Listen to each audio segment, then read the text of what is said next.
Lemik ijazahnya Pak Jokowi kan ini udah diverifikasi di KPU mestinya Mas Ilham, dari mulai tingkat kota sampai ke KPU RI saat Pilpres. Ya, pertama saya ingin menjelaskan dulu tugas KPU dalam rangka melakukan verifikasi. KPU itu juga melakukan verifikasi tidak hanya ijazah, tetapi juga kesehatan dan banyak hal lain.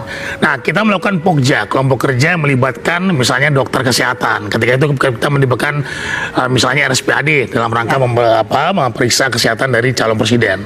Nah, kemudian juga dalam tim melakukan verifikasi kami buat Pokja.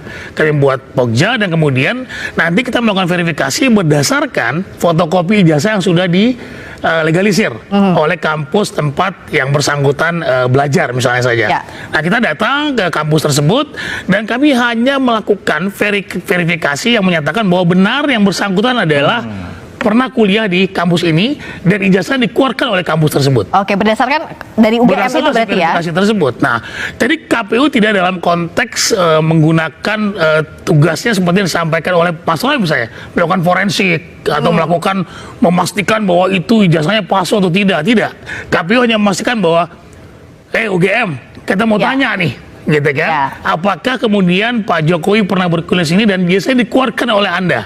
Benar, sudah cukup. KPU menganggap bahwa itu adalah benar bahwa Pak Jokowi adalah lulusan atau kemudian lulus dari UGM berdasarkan fotokopi ijazah dilegalisir diserahkan kepada kami sesuai dengan persyaratan peraturan perundang-undangan.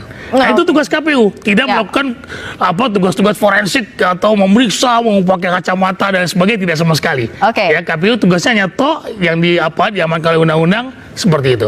Dan itu sudah sesuai aturan undang-undang diverifikasi. Ya nggak apa-apa, jelaskan. Pernyataan dari UGM, Mas. Kita hargai kejujuran KPU. Memang KPU kan tidak memeriksa forensik itu, jadi menyerahkan kepada UGM lagi. Jadi makanya nggak apa-apa kalau kita challenge UGM, nggak apa-apa, kita hormati KPU. KPU sudah menjalankan tugas dengan benar. Verifikasinya hanya cukup ke kampusnya. Tapi ternyata kalau kampusnya bisa salah, kampus kan nggak seluruhnya pasti benar. Bisa saja kampus salah. Kalau skripsinya kayak gitu, ya apa mungkin kemudian keluar ijazahnya? Ini loh yang menjadi soal. Apa iya kampus bisa salah? Kita dengarkan dulu pernyataan dari UGM berikut. Oh iya, yang lengkap Mbak, nyataannya. Joko Widodo itu tercatat dari awal sampai akhir melakukan tridharma perguruan tinggi di Universitas Gadjah Mada. Itu sudah kami jelaskan dan Joko Widodo itu lulus pada November ya, 5 November 1985.